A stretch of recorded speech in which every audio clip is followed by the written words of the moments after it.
Hey guys, welcome to Bastion Time. I am your host Bastion. This is Nintendo news in a slightly different location. Let's get to that news. First of all, we've got, you might have seen that amusing, if you watch Game of Thrones, you know the opening sequences is this elaborate thing where it's like a map made out of constructed things kind of unfolding for each of the locales, and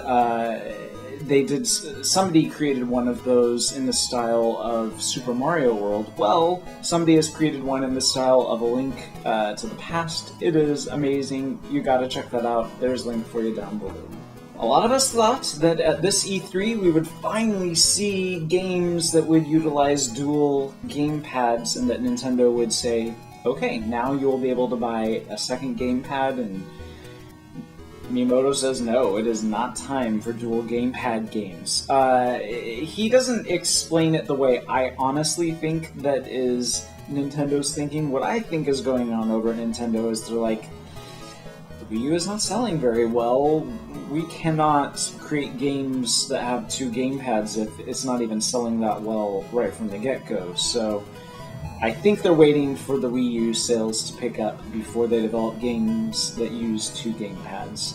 I actually wouldn't be surprised if we never get dual gamepad games, because it just seems like a safer bet not.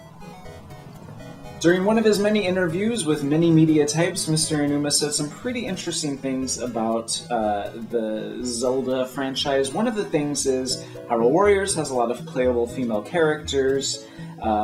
Is that going to happen in a mainstream Zelda game? And he just kind of avoids that question. He just kind of puts it back on Hyrule Warriors has female characters for you to play.